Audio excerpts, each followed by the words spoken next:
আসসালামু আলাইকুম। আব্দুল কাদের জিলানী একজন সুন্নি মুসলিম ধর্ম প্রচারক, তপস্বী, মরমী, আইনজ্ঞ এবং হাম্বলি মাযহাবের ধর্মতত্ত্ববিদ। তিনি ইসলাম ধর্মের অন্যতম প্রধান আধ্যাত্মিক ব্যক্তিত্ব, ইসলামের অন্যতম প্রচারক হিসাবে সুবিদিত। সুফিরা তাকে বড় পীর হজরত আব্দুল কাদের জিলানী নামে ব্যক্ত করেন। আধ্যাত্মিকতায় উচ্চমার্গের জন্য বড় পীর ইরাকের অন্তর্গত জিলান নামক স্থানে জন্মগ্রহণ করায় জিলানী, আর সম্মানিত হিসেবে আবু মোহাম্মদ মুহিউদ্দিন প্রভৃতি উপাধি ও নামেও তাকে সম্বোধন করা হয়। জন্ম: হজরত আব্দুল কাদের জিলানী রহমতুল্লাহ পয়লা রমজান 470 হিজরি মোতাবেক 23 মার্চ 1078 খ্রিস্টাব্দে ইরাকের জিলান শহরে জন্মগ্রহণ করেন। তার পিতার নাম আবু সালেহ মুসা জঙ্গি এবং মাতার নাম সাইয়েদা উম্মুল খায়ের ফাতেমা। পারিবারিক ঐতিহ্য: হজরত আব্দুল কাদের জিলানী রহমতুল্লাহ হজরত ইমাম হাসান রাদিয়াল্লাহু আনহুর বংশধারার এক ঐতিহ্যবাহী সৈয়দ পরিবারের সদস্য। তার মাতা সৈয়দা উম্মুল খায়ের ফাতেমা রহমতুল্লাহ আলাইহা ছিলেন হজরত ইমাম হুসাইন রাদিয়াল্লাহু আনহু বংশধারার এক ঐতিহ্যবাহী সৈয়দ পরিবারের কন্যা। গাউসুল আজম রহমতুল্লাহ আলাইহির আব্বা সৈয়দ আবু সালি মুসা জঙ্গি ছিলেন সে যুগের একজন বিখ্যাত সুফি এবং তার মাতা ছিলেন হাফিজা ও আবিদা। আব্দুল কাদের জিলানী রহমতুল্লাহের পিতা সৈয়দ আবু সালেহ মুসা রহমতুল্লাহ একজন বিশেষ পূর্ণবান, কামেল ও বুজুর্গ ব্যক্তি ছিলেন। সচ্চরিত্রতা ও আল্লাহ প্রেমের বিবিধ গুণ তাহার মধ্যে বিরাজমান ছিল। যখন একদিন তিনি নদীর ধারে বসেছিলেন, একটি আপেল পানিতে ভেসে যেতে দেখে তিনি উঠিয়ে খেয়ে ফেললেন। হঠাৎ তার মনে হলো ফলের মালিকের অনুমতি না নিয়ে আপেলটি খাওয়া উচিত হয়নি। তাই তিনি মালিকের খুঁজে স্রোতের বিপরীত দিকে আপেল ফলের বাগানের সন্ধানে বের হয়ে বাগান এবং বাগানের মালিকের সন্ধান পেলেন। বাগানের মালিক সৈয়দ আবদুল্লাহ সাওয়েমি রহমতুল্লাহ, তিনি একজন ক্ষুধাভীরু ধর্মপ্রাণ সাধক। তার কাছে সমস্ত ঘটনা খুলে বলে তার কাছে ক্ষমা চাইলেন যুবক আবু সালেহ। বিস্মিত হলেন বাগানের মালিক। এই যুবকের অন্তরে এত আল্লাহ ভীতি, একে তো হাতছাড়া করা যায় না। তিনি বললেন, আপেলের তো অনেক মূল্য, কি এনেছ তার জন্য? আবু সালেহ জবাব দিলেন, আমার কাছে তো কোনো টাকা পয়সা নেই, তবে গায়ে খেটে মূল্য পরিশোধ করতে চাই। আপনি যতদিন খুশি গায়ে খাটিয়ে নিতে পারেন। হজরত সাওয়েমি রহমতুল্লাহ বললেন, ওয়াদা করার আগে ভালো করে ভেবে দেখো। আবু সালেহ বললেন, আমি ওয়াদা পূর্ণ করবো ইনশাল্লাহ। সাওয়েমি রহমতুল্লাহ বললেন, তোমাকে পুরো 1 বছর বাগানের দেখাশোনার কাজ করতে হবে। উপরন্তু আমি যখন যে কাজের হুকুম দেব তাই করতে হবে। কোনো কথা ছাড়াই সব শর্ত মেনে নিলেন আবু সালেহ। সাওয়েমি রহমতুল্লাহ আরও বললেন, আমার একটি অন্ধ, বধির ও বোবা কন্যা আছে, তাকে তোমার বিয়ে করতে হবে। তাতেও রাজি হলেন আবু সালেহ। বিয়ের পর আবু সালেহ দেখলেন বধূ তো অপরূপা, অন্ধ, বধির বা বোবা কিছুই নন। পরদিন ব্যাখ্যা দিলেন সাওয়েমি রহমতুল্লাহ, আমার কন্যা কোনোদিন ঘরের বাইরে যায়নি, বাইরের কোনো লোকের দিকে কখনো তাকায়নি, তার মুখের কথা বাইরের কোনো পুরুষ শোনেনি এবং সে কখনো কোনো পরপুরুষের কথা শোনেনি। তাই তাকে আমি অন্ধ, বধির ও বোবা বলেছিলাম।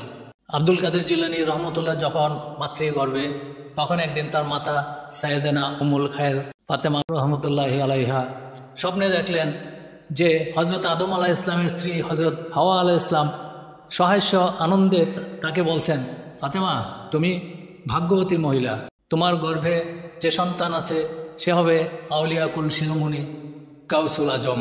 শিক্ষা জীবন: হজরত আব্দুল কাদের জিলানী রহমতুল্লাহ এর বাল্য শিক্ষার হাতেখড়ি হয়েছিল জ্ঞানবান পিতা ও গুণবতী মাতার মাধ্যমে। হজরত আব্দুল কাদের জিলানী রহমতুল্লাহর বয়স যখন 5 বছর, তখনই তিনি পিতৃহীন হন। তার লালন পালন ও পড়াশোনার দায়িত্ব এসে পড়ে মায়ের উপর।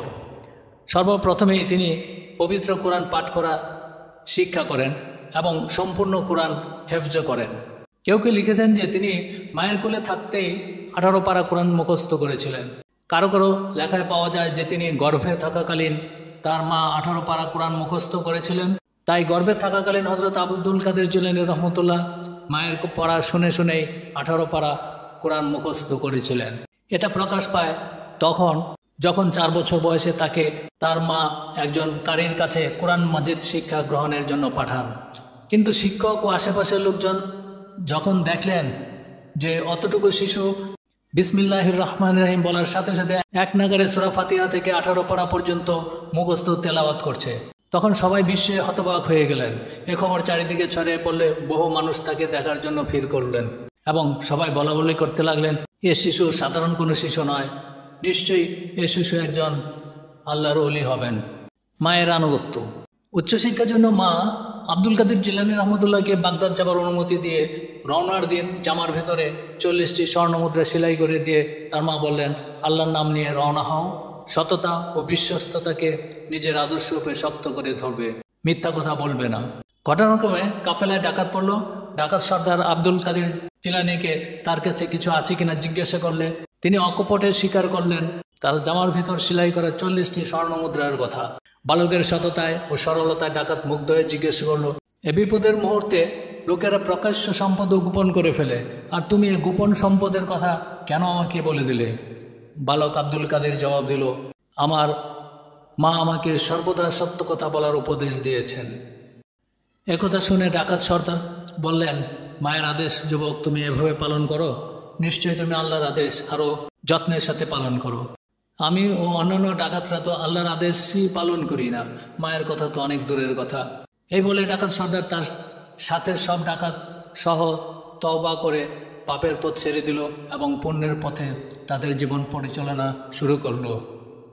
বাগদাদে উচ্চশিক্ষা ও কর্মজীবন। 18 বছর বয়সে তিনি প্রথম উচ্চশিক্ষার জন্য বাগদাদেশে পৌঁছে ইলমে ফিক, ইলমে হাদিস এবং সাহিত্যে উচ্চতর পাঠ লাভ করেন।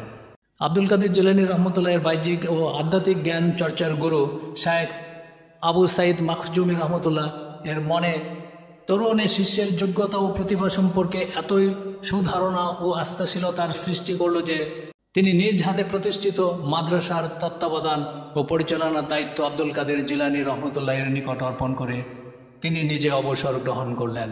আব্দুল কাদের জিলানী রহমতুল্লাহ এ মাদ্রাসার উন্নতি ও উৎকর্ষের কাজে আত্মনিয়োগ করেন। হাদিস, তফসির, ফিক ও অন্যান্য জ্ঞান বিজ্ঞানের শিক্ষাদান নিজেই শুরু করেন। অল্পদিনের মধ্যেই এই প্রতিষ্ঠানের সুনাম চারিদিকে ছড়িয়ে পড়ল এবং দেশ বিদেশের শিক্ষার্থীরা এতে ছুটে আসতে লাগলো। এ পর্যায়ে মাদ্রাসা নামকরণ ও শায়েখের সাথেই সম্পৃক্ত হয়ে মাদ্রাসায় কাদেরিয়া হয়ে গেল। শায়েখ আব্দুল কাদের জিলানী রহমতুল্লাহ এর শিক্ষকতার জীবন ছিল 525 থেকে 561 হিজরি পর্যন্ত, মোট 36 বছর, যাতে তিনি দিনের প্রথম ভাগে তাফসির ও হাদিস, জোহরের পর পবিত্র কোরআন আর অন্যান্য সময় ফিক, উসুল ইত্যাদি বিষয়ে পাঠদান করতেন। আল্লাহ তাআলা তাকে বাহ্যিক জ্ঞান ও বিদ্যায় এতই বুৎপত্তি দান করেছিলেন যে যখন ফতোয়া দান করতেন তখন কোনো উৎস বা গ্রন্থ দেখার প্রয়োজন হতো না। কাগজ কলম নিয়ে কোনোরূপ চিন্তা ভাবনা ছাড়াই উপস্থিত তিনি যা লিখতেন সমকালীন জ্ঞানীগুণী ও আলেমগণ ইহাকেই দলিল স্বরূপ মনে করতেন। আধ্যাত্মিক সাধনা ও ইসলাম প্রচার। হযরত আব্দুল কাদের জিলানী রহমতুল্লাহ একজন মহান সাধক ছিলেন। তিনি তৎকালীন শ্রেষ্ঠ সুফি সাধক হযরত হাম্মাদ রহমতুল্লাহের নিকট সুফি তত্ত্বে জ্ঞান লাভ করেন। তিনি জীবনের বাকি সবটুকু সময় ইসলামের সেবায় নিয়োগ করেন। তিনি বিভিন্ন জনসভার আয়োজন করে বক্তৃতা ও উপদেশ দিতে থাকেন। মুসলমানদের পাশাপাশি অমুসলিমরাও তার সভায় আসতেন। তার দাওয়াতে প্রায় 5000 অমুসলিম ইসলাম গ্রহণ করেছেন বলে জানা যায়। পরবর্তীতে তিনি তার শিষ্যদের নিয়ে একটি মুবাল্লিগ দল তৈরি করেন। তাদের দাওয়াতে বিমোহিত হয়ে সুদান, নাইজেরিয়া, চাদ, ক্যামেরুনের অসংখ্য মানুষ ইসলাম গ্রহণ করেন। তিনি প্রায় 11টি বিখ্যাত বই রচনা করেন। তিনি আরবি ও ফার্সি ভাষায় কবিতা রচনা করেন। তিনি কাব্য, সাহিত্য, ইতিহাস, দর্শন, ভূগোল ইত্যাদি বিষয়ে পণ্ডিত ছিলেন। তার রচিত বহু গ্রন্থ রয়েছে। একটি শিক্ষামূলক ঘটনা। একবার হযরত বড়পীর রহমতুল্লাহের ইবাদত বন্দেগী ও ধ্যান সাধনার এক বিশেষ কোণে অদৃশ্য থেকে আওয়াজ এলো, হে আব্দুল কাদের, আমি তোমার প্রতি সন্তুষ্ট। সাধনার মাধ্যমে তুমি আজ এমন এক পর্যায়ে উন্নীত হয়েছ যে আমি আল্লাহ তোমার প্রতি সন্তুষ্ট হয়ে গিয়েছি। অতএব এখন থেকে শরীয়তের কোনো বিধান তোমার উপর বাধ্যতামূলক নেই। তুমি ইবাদত করো বা না করো, এতে কিছু আসবে যাবে না।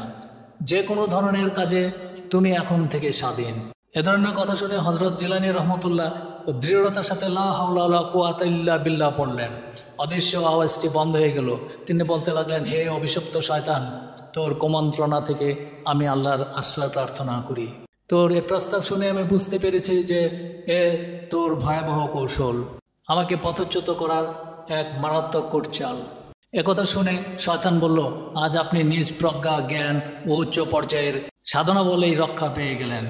তখন এই কথা শুনে হযরত জিলানী রহমতুল্লাহ আবার পড়লেন লা হাওলা ওয়ালা কুওয়াতা ইল্লা বিল্লাহ, অর্থাৎ আল্লাহর খাস রহমত ছাড়া ধূর্ত প্রতারক শয়তান থেকে বেঁচে থাকার কোনো শক্তি ও ক্ষমতা আমার নেই। এ দোয়া পরে বলতে লাগলেন, ঘটনা শেষ অংশে এসে তুই আমাকে নতুন করে আবার ধোঁকা দেওয়ার চেষ্টা করেছিস। তুই বোঝাতে চাইছিস যে আমার জ্ঞান ও প্রজ্ঞার দ্বারা আমি রক্ষা পেয়েছি, অথচ আল্লাহর সাহায্য ও করুণা ছাড়া রক্ষার কোনো উপায় বান্দারে নেই। এ মন্তব্য শুনে শয়তান বলল, সত্যি আপনি আল্লাহর প্রকৃত খাস বান্দা, কোনোভাবেই আমি আপনাকে ক্ষুধাবিমুখ করতে পারলাম না।